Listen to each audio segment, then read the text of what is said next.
En esta mañana continuamos con el libro de Esther. Vamos al cuarto capítulo del libro de Esther.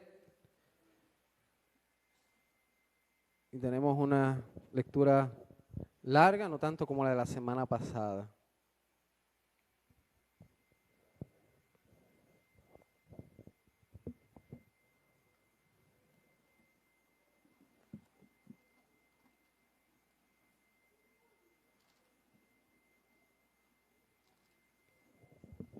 Perdón, Esther capítulo 5, versos del 1 al 14.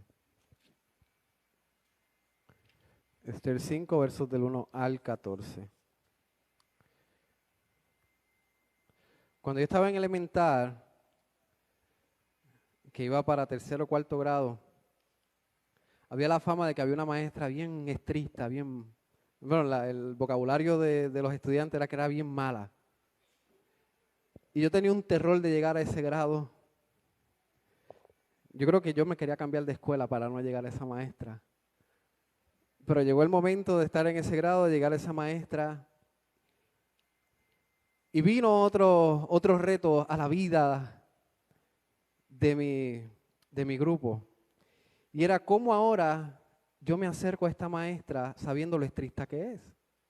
Así que imagínense los meses que nosotros estuvimos sin hacer ninguna pregunta a la maestra. Sin realmente entrar a donde ella, porque tenemos miedo de su seriedad, tenemos miedo quizás de que si entrábamos a su presencia, su ira iba a ser derramada sobre nosotros. Al fin y al cabo, pues no era así. Y puedo decir que era una de las mejores maestras que he tenido cuando estaba en la escuela. Pero estaba ese temor de entrar a su presencia, de que no fuéramos aceptados, de que nos rechazaría. De igual manera, hay ciertos sitios donde tampoco nosotros podemos entrar, porque tenemos temor, o no somos permitidos entrar a ese lugar. Yo recuerdo que una vez quería entrar a la fortaleza, poder ver lo que es la fortaleza por dentro. Y escribí una carta a la fortaleza a ver si por lo menos la esposa de algún gobernador me podía dejar entrar a la fortaleza y poder ver lo que había allí dentro. Pero nunca recibí una respuesta para poder ver la fortaleza. Así que si usted va al Viejo San Juan y usted quiere entrar a la fuerza, a la fortaleza, déjeme decirle que no va a ser exitoso, no va a poder entrar. Y hay muchos lugares de esa manera en cual no se nos permitió entrar y hay muchas personas en la vida que tampoco usted se le puede acercar. Si viene el presidente de Estados Unidos, déjeme decirle que tampoco usted se va a acercar a él, a menos que él permita que usted se acerque a él y su seguridad le permita que se acerque.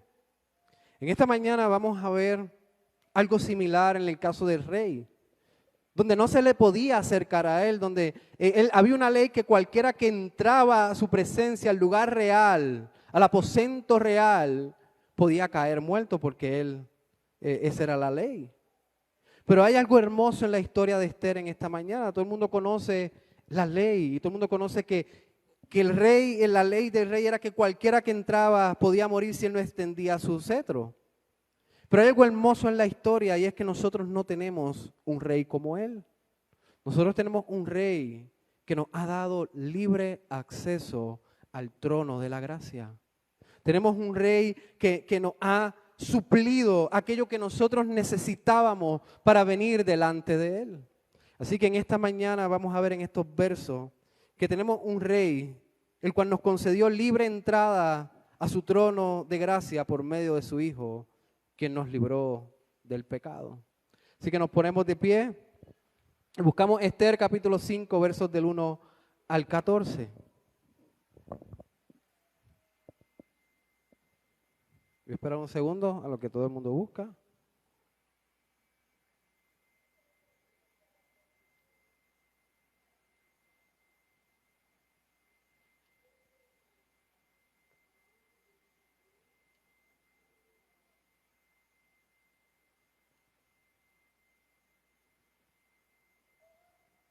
Y dice así la palabra de nuestro Dios. Aconteció que al tercer día se vistió Esther su vestido real y entró en el patio interior de la casa del rey, enfrente del aposento del rey. y estaba el rey sentado en su trono en el aposento real, enfrente de la puerta del aposento. Y cuando vio la reina Ester que estaba en el patio, ella obtuvo gracia ante sus ojos, y el rey extendió a Ester el cetro de oro que tenía en la mano. Entonces vino Ester y tocó la punta del cetro. Dijo el rey: ¿qué tienes, reina Ester, y cuál es tu petición? Hasta la mitad del reino se te dará. Y Ester dijo: si place al rey, venga hoy el rey y Amán al banquete que he preparado para el rey. Respondió el rey: daos prisa, llamad a Amán para hacer lo que Ester ha dicho. Vino, pues, el rey con Amán al banquete que Ester dispuso. Y dijo el rey a Ester en el banquete, mientras bebían vino: ¿cuál es tu petición? Y te será otorgada. ¿Cuál es tu demanda? Aunque sea la mitad del reino, te será concedida. Entonces respondió Ester y dijo: mi petición y mi demanda es esta: si he hallado gracia ante los ojos del rey, y si place al rey otorgar mi petición y conceder mi demanda, que venga el rey con Amán a otro banquete que les preparé, y mañana haré conforme a lo que el rey ha mandado. Y salió Amán aquel día contento y alegre de corazón. Pero cuando vio a Mardoqueo a la puerta del palacio del rey, que no se levantaba ni se humillaba, no se levantaba ni se movía de su lugar, se llenó de ira contra Mardoqueo. Pero se refrenó Amán y vino a su casa y mandó llamar a sus amigos y a Zeres su mujer. Y les refirió a Amán la gloria de sus riquezas, la multitud de sus hijos y todas las cosas con que el rey le había engrandecido y con que le había honrado sobre los príncipes y siervos del rey. Y añadió Amán: también la reina Ester a ninguno hizo venir con el rey al banquete que ella dispuso, sino a mí. Y también para mañana estoy convidado por ella con el rey. Pero todo esto de nada me sirve cada vez que veo al judío Mardoqueo sentado a la puerta del rey. Y le dijo Zeres su mujer y todos sus amigos: hagan una horca de 50 codos de altura, y mañana di al rey que cuelguen a Mardoqueo en ella. Y entra alegre con el rey al banquete. Y agradó esto a los ojos de Amán, e hizo preparar la horca. Pueden tomar asiento.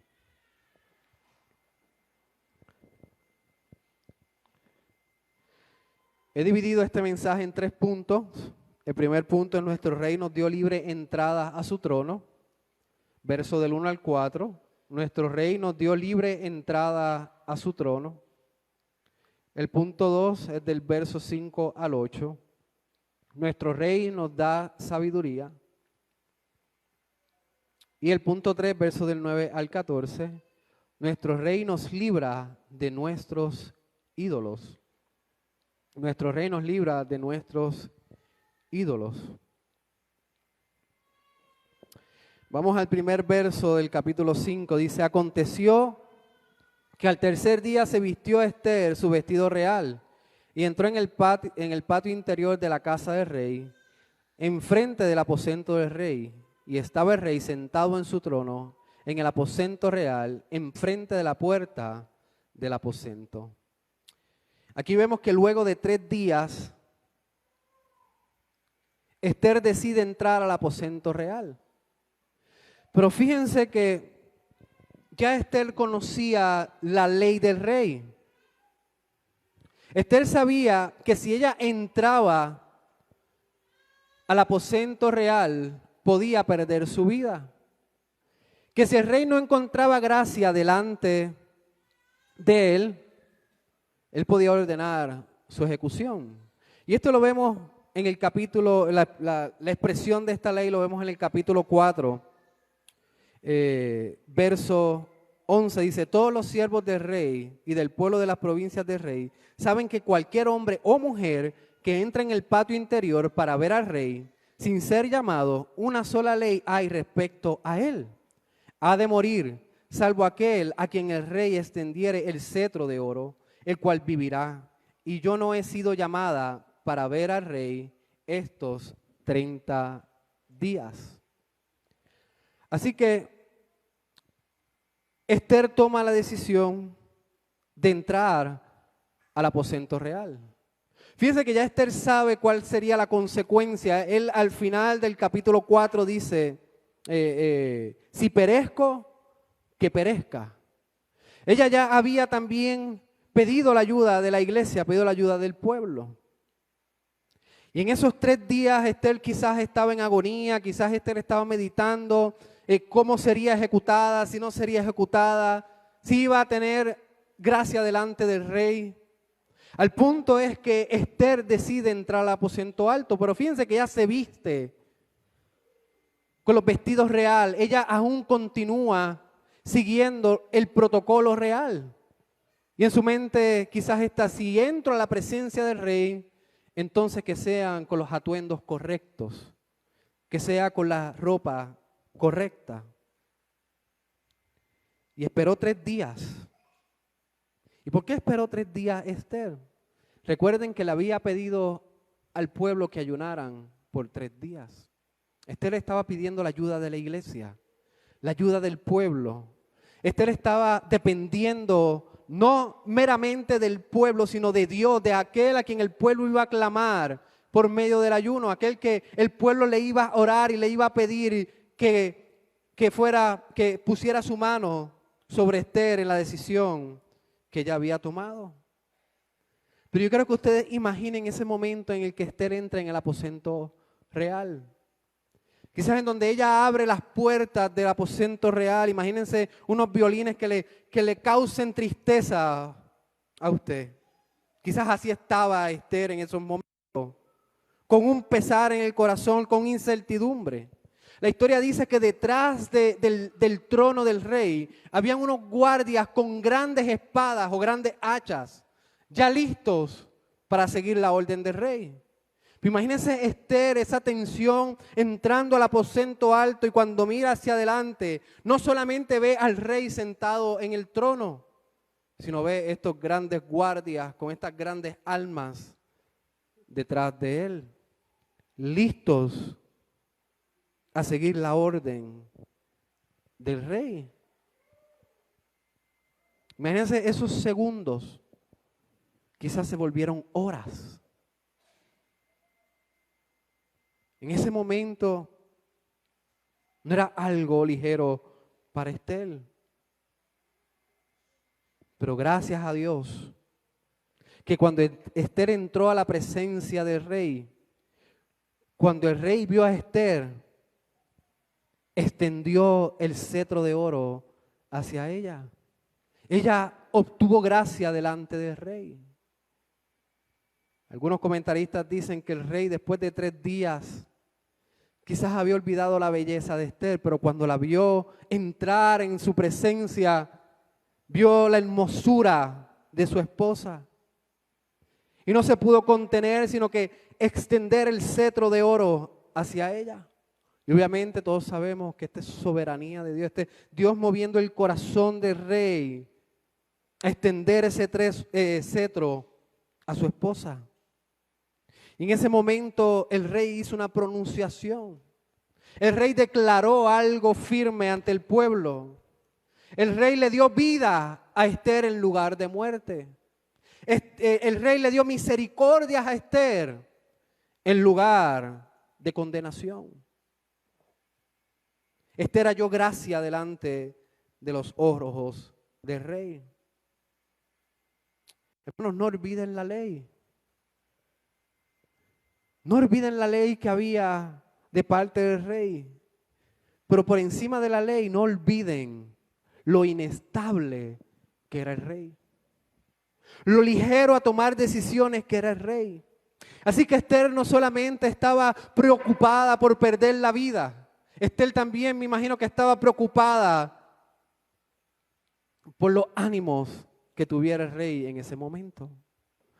Este es el rey que años atrás, por un solo consejo, despidió a su reina. Le dijo, ya no va a ser reina, búsquenme a otra. Quizás este rey podía de la nada decir, ¿qué haces aquí, Esther? Mátenla. Pero gracias a la soberanía de nuestro Dios, ella encontró gracia delante de los ojos del rey. Hermano, y esto nos lleva a recordar algo. Algo que yo creo que muchos que cuando escuchan la historia de Esther lo asocian rápidamente. Y es que así somos nosotros delante de nuestro rey majestuoso.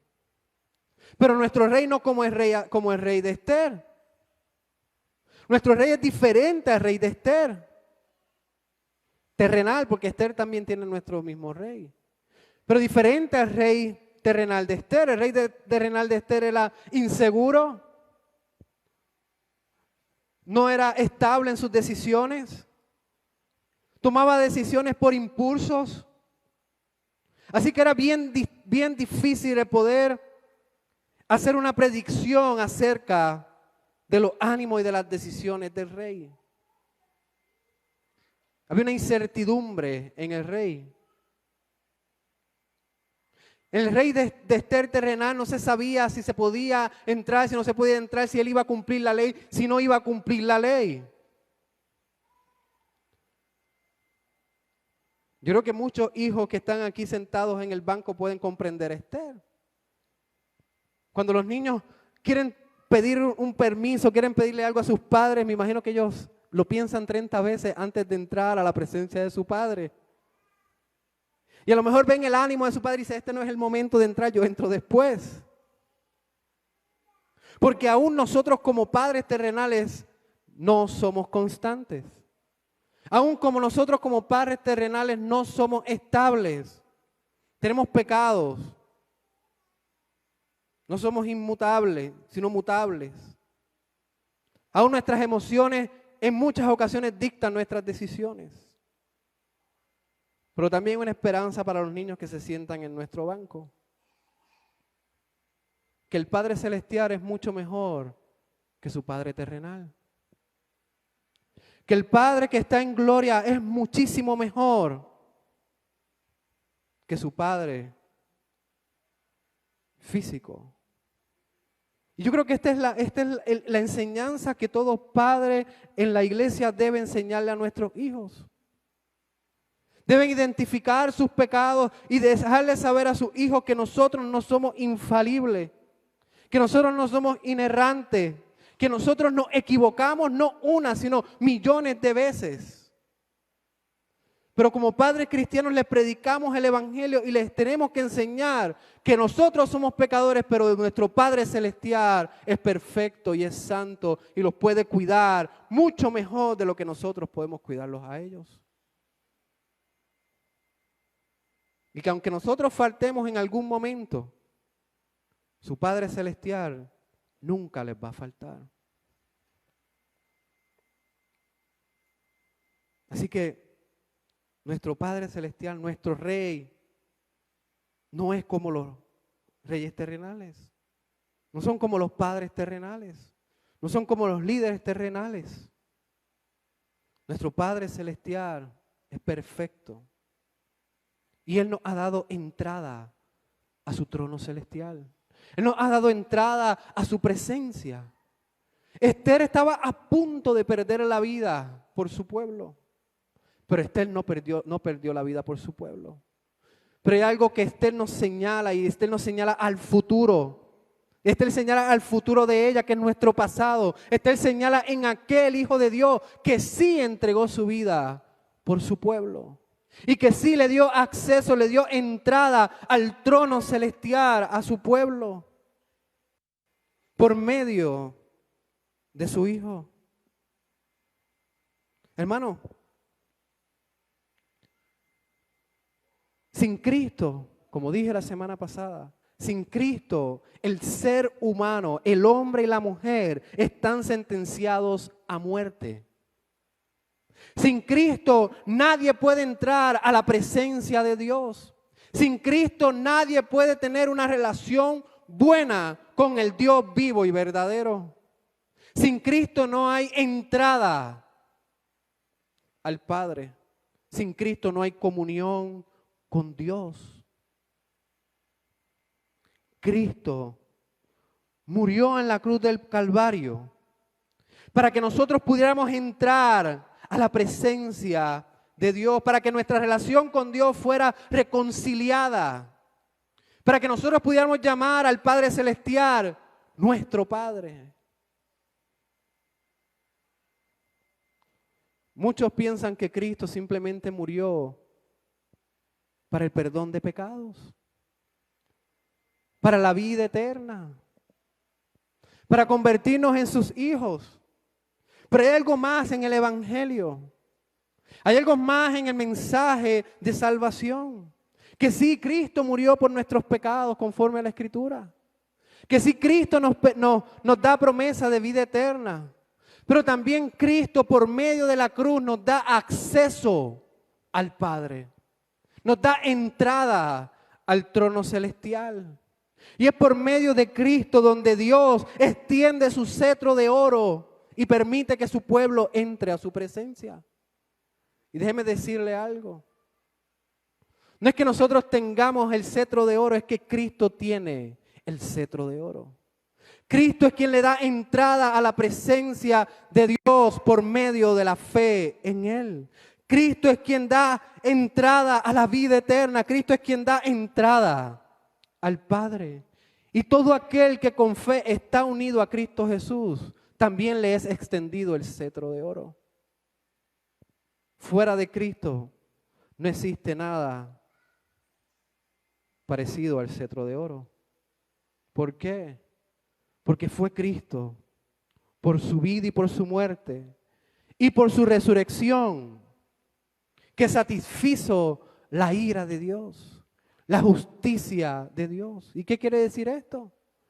Que nosotros como pecadores teníamos que morir por nuestros pecados. Teníamos que pagar y teníamos que recibir todo el enojo de Dios. Pero Cristo decidió amar a su pueblo. Encarnó en la forma de hombre.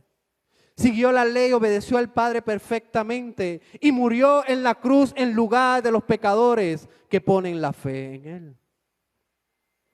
Y ahí es que nosotros entonces podemos con mucha seguridad decir que fuimos perdonados de pecados. Que con toda seguridad podemos decir que tenemos la promesa de la vida eterna. Y que con toda seguridad podemos decir que tenemos entrada al trono de la gracia. Es en Cristo Jesús en donde tenemos acceso a Él.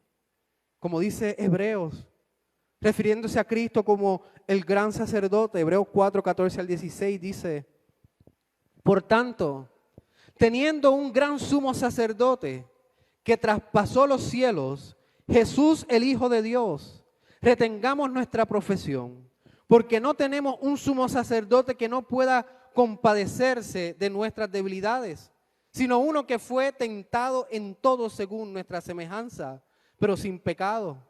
Y fíjese, escucha lo que dice el verso 16. Acerquémonos, pues, confiadamente al trono de la gracia, para alcanzar misericordia y hallar gracia para el oportuno socorro. Hermano, una vez en Cristo Jesús, usted tiene libre entrada al trono celestial. Usted tiene libre entrada al trono de la gracia. ¿Qué quiere decir esto? Que usted no necesita permiso para hablar con Dios. Usted no necesita permiso para orar, para presentar sus peticiones delante de Dios, para presentar sus angustias, sus depresiones, sus enfermedades, para presentar sus luchas, para buscar ayuda de Dios. Usted no necesita permiso, porque ya el único mediador entre Dios y los hombres nos ha dado acceso a Dios. Hermanos, tenemos entrada a nuestro Padre. Aquí usted no necesita un sacerdote terrenal. Usted no necesita un vicario de Cristo, un papa, para presentarse como hijos de Dios delante de Él. Cristo ha logrado esto por nosotros. Y déjeme decirle, la oración es un regalo que Dios nos ha dado, un regalo necesario para el creyente. Y nosotros como creyentes tenemos que beneficiarnos de ese regalo. Lamentablemente hay muchos creyentes que no oran, que no presentan esa dependencia de Dios por medio de la oración, sino que confían en sus propias habilidades, que confían en sus propias fuerzas, que de alguna manera u otras creen que con ellos manejar ciertas cosas de ciertas maneras pueden lograr lo que quieren o salir de ciertos problemas. Hermanos, la oración tiene que ser vital en nuestras vidas. Cristo murió para tener entrada al Padre. Y mi exhortación es que no busque solamente a Dios en oración cuando usted tenga sufrimiento, cuando los días sean difíciles. Busca a Dios en todo momento. Ore sin cesar. Cualquier decisión que usted vaya a tomar, venga delante del trono de la gracia. Cualquier problema, venga delante del trono de la gracia. Y como dije antes, cualquier depresión, cualquier inseguridad, cualquier situación que usted esté pasando, preséntelo delante del trono de la gracia. Dios escucha las peticiones que son para buscar ayuda física, pero también para buscar ayuda espiritual. Ore por sus hijos, por su esposo. Ore por su iglesia. Ore por su vecino, ore por sus familiares inconversos. Demuestre su dependencia a Dios por medio de la oración. Demuestre que usted entiende el acceso delante del trono por medio de la oración. Hermano, gracias a Dios que no tenemos un rey como Esther que podía perder la vida. A nosotros se nos ha dado vida y misericordia y podemos entrar delante de Él. Y por medio de la oración también Dios, y por medio de Cristo también Dios nos da sabiduría. Fíjense que Esther, en el capítulo 4, verso 16, ella pidió ayuda de la iglesia. Ella pidió la oración y el ayuno. Ella pidió ayuda de lo alto. En otras palabras, ella estaba pidiendo sabiduría para poder manejar la situación. Ella dependió de Dios. Ella dependió completamente de su Creador. Y por eso fue que entró al tercer día delante del rey. Y realmente Dios le concedió sabiduría. Fíjense la actitud de Esther. Esther no entró a reclamarle al rey.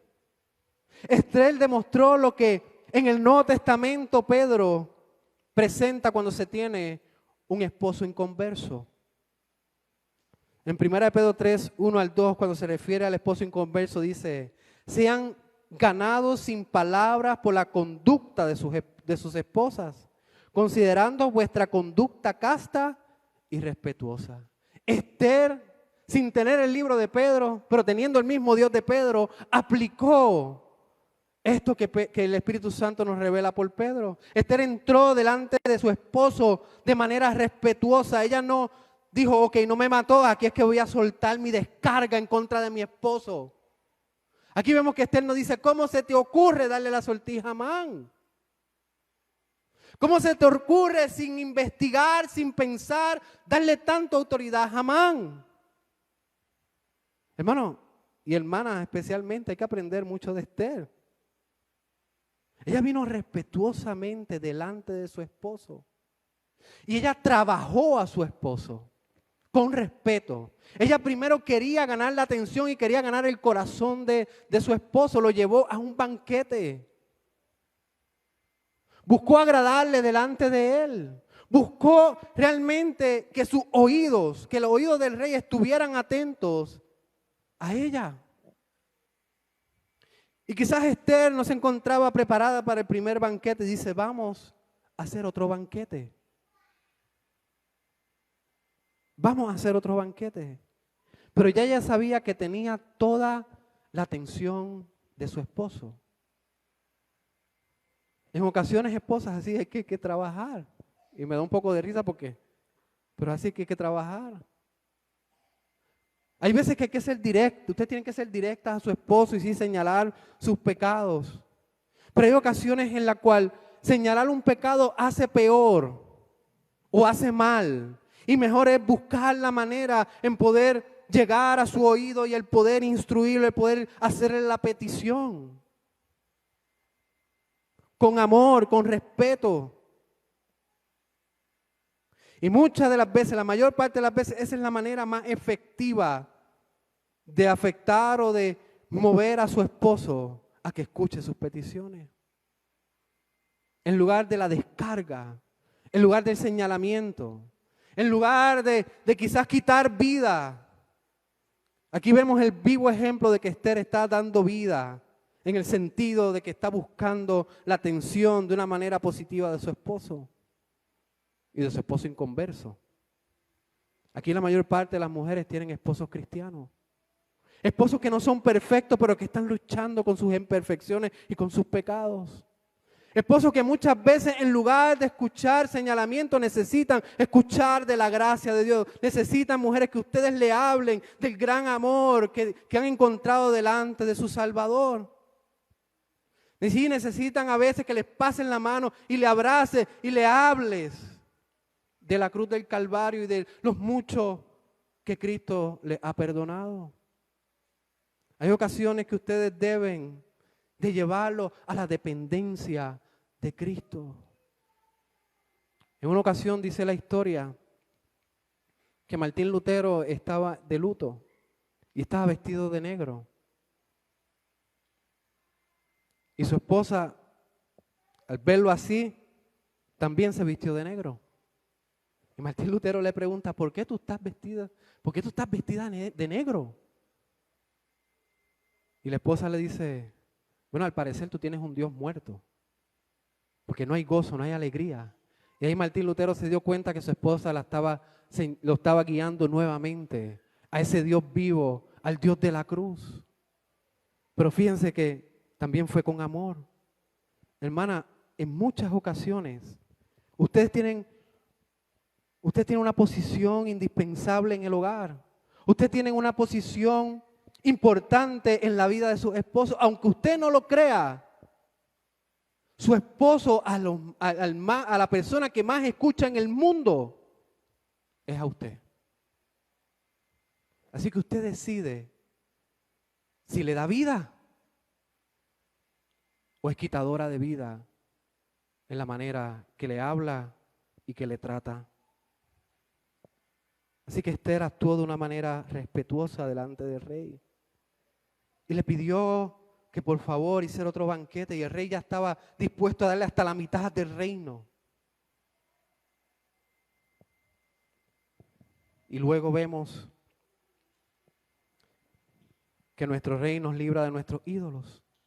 Aquí vemos que Amán salió de la presencia de Esther y en ese momento, con toda alegría, con todo regocijo, ve a Mardoqueo y ese regocijo y esa alegría se les va. Se le va. Luego va con su esposo, con su esposa y su familia y le cuenta todo lo que había pasado y le dice, de nada me vale toda la gloria que me ha dado el rey si existe el judío Mardoqueo. Hermano, Amán tenía un ídolo y ese ídolo era el ego, el poder. El banquete no pudo quitarle ese ego. Toda la alegría no pudo quitarle ese ego. Cuando vio a Mardoqueo, vio que Mardoqueo no se humillaba ni se arrodillaba delante de él. Y esto le llenó de ira a Amán, porque ese era su ídolo, el ego y el poder. Inclusive era tan grande el ídolo que estaba dispuesto a darle muerte a Mardoqueo. Fíjense que la muerte que le iba a dar a Mardoqueo no era una muerte callada. Comentaristas dicen que la altura de la horca era exageradamente alta. Pero así de grande eran todas las cosas en el reino. Pero mayormente yo creo que Amán quería que aún su ego fuera demostrado en esa horca y que todos vieran que Mardoqueo murió porque no le dio honra a Él. Y quizás muchos pensarán, wow, qué gran mal ídolo tiene Amán. Ese Amán tiene que trabajar con ese ídolo que tiene. Pero hermanos, todos tenemos un ídolo. Todos tenemos un ídolo. La pregunta es, ¿cuál es tu ídolo? ¿Cuál es tu ídolo? ¿Cómo identificar un ídolo? Muchos saben que un ídolo es todo aquello que toma la posición de Dios en su vida. Pero también la manera de identificar un ídolo es aquello que le da extremado gozo, que le da una alegría inmensurable. Pero cuando no se lo dan, también le da una ira grande, un enojo inmenso, porque no ha podido saciarse de su ídolo. ¿Cuál es su ídolo? ¿Qué es lo que le da tanta alegría? Pero también le da mucha ira cuando no recibe lo que quiere. Y hermano, hay diferentes tamaños de ídolos. Hay ídolos que se presentan ante el público, que están a la luz de todo, pero hay ídolos que son el secreto de su vida y que nadie conoce y que nadie sabe. Pero ese ídolo está presente en su vida, consumiendo de usted, destruyéndolo y sobre todas las cosas dañando la comunión y la relación que usted tiene con Dios. ¿Cuál es su ídolo? Pero las buenas nuevas es que aún Cristo murió por nuestros ídolos. Que aún Cristo nos ayuda a luchar en contra de esos ídolos. De que cuando miramos a la cruz del Calvario, en lugar de ver una derrota delante de nuestros ídolos, miramos una victoria. La cruz y la resurrección de Cristo nos da la garantía de que nuestros ídolos pueden ser destruidos. Y si no son destruidos en esta vida, tenemos la esperanza de que en la vida eterna no vamos a luchar más con esos ídolos. De que en la vida eterna vamos a tener al único Dios verdadero como centro de nuestra vida, sin importar nuestros deseos ni lo que el mundo nos pueda influir. Ya cuando estemos en la presencia del Padre, no existirán más ídolos. Es Cristo quien nos ayuda a vencer estos ídolos. Hermanos, tenemos entrada al trono celestial. Presentemos nuestros ídolos delante del Padre, confiando en el trabajo de Cristo Jesús. Y el Espíritu Santo nos ayudará a demoler, a rechazar esos ídolos, sean grandes, sean pequeños, sean públicos o sean el ídolo privado que nos destruye. El Espíritu Santo nos ayuda a poder vencer a los ídolos. Pero es necesario que usted venga con toda humildad y presentar estos ídolos en humillación delante de Dios. Hermanos, en Cristo tenemos un gran Redentor. En Cristo tenemos aquel que nos dio acceso al trono celestial, pero que también nos dio ese regalo de la oración, el cual podemos venir delante de nuestro Padre y presentar nuestras luchas, presentar nuestras cargas y pedir ayuda para destruir a nuestros ídolos. Nuestro gran Rey, nuestro gran Padre Celestial, nuestro Dios, no es como el presidente, el cual no tenemos acceso. No es como nuestros padres terrenales que a veces sus emociones afectan el acceso a ellos. Tampoco es como cualquier maestro que con su ser estricto le tenemos miedo. Nuestro gran Rey y Padre Celestial nos recibe delante de Él gracias a la sangre preciosa de Cristo Jesús. Así que no duden en venir delante de Él, suplicando por ayuda y adoración. Hermano, tenemos gran entrada, gran privilegio al llamar al Creador de todas las cosas, nuestro Padre. Oremos. Amado Padre y Dios, Señor, gracias por tu bendición, gracias por tu palabra que es precisa, es directa, es contundente. Ayúdanos, Señor, como iglesia, a poder apreciar, al poder ver esa entrada delante de ti como el privilegio más grande que hemos recibido en nuestras vidas.